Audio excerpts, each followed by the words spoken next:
สะโอ้หอบเฮาจริงสามสอบ34ขอบ ได้มือจะเก่าเพื่อนจุดๆนี้นะเหมือนยังไงนี่เอาเหมือนนี่ก็จริงสามสอบเนี่ย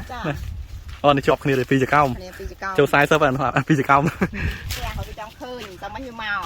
เราโอ้ยมียมิงสวายมีไอ้กูยังนึงไม่ลังต้นเม็ดចំពោះបងប្អូនប្រជាកសិករដែលចង់ឲ្យដំណាំស្វាយចន្ទទីប្រមូលផលទាន់រដូវកាលរីឯផ្លែផ្កាក្តាប់វិញគឺចេញជាចង្កោមដូចដែលបានបង្ហាញនៅក្នុងវីដេអូនេះចឹងបងប្អូនអាចងាកមកប្រើជាមួយនឹងផលិតផល D+ ដែលជាផលិតផលរបស់ក្រុមហ៊ុន VKSN D+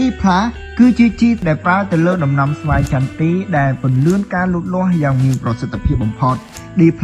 ជួយពន្លឿនការលូតលាស់និងជំនួយទៅលើត្រួយផ្កាក្តាប់ហើយនិងផ្លែបង្កើនចំនួនផ្លែចាញ់ជាចង្កោមល្អ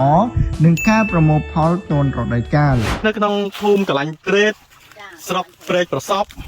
ខេត្តក្រចេះខ្ញុំនៅជាប់ព្រំប្រទល់ពងចាមអូព្រំប្រទល់ពងចាមខាងនេះវាជាប់ព្រំប្រទល់ជាការខ្ញុំ3ហាត់នៅខាងនេះជាងហាត់នៅខាងនេះជាងហាត់បាទនៅខាង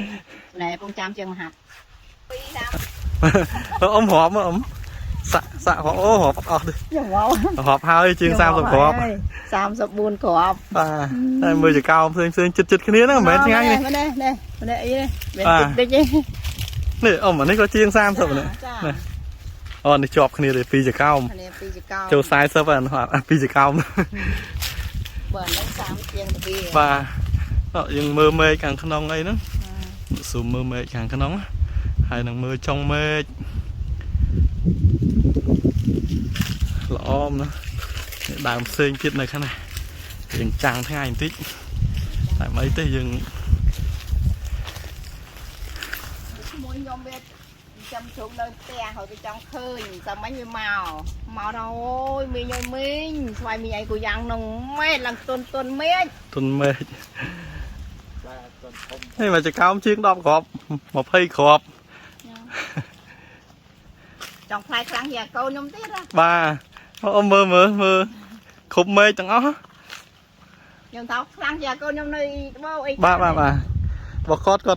ចកោមដែរប៉ុន្តែនៅក្រោមហ្នឹងទេនៅក្រោមហ្នឹងឯងបាទល្អមែនតើអ៊ំមើលកលឹងបវលជុំវិញដើមមិនមែនតែខាងមេឃត្រូវថ្ងៃណាកលុកក្លៀតមេឃគឺសិតតែចកោម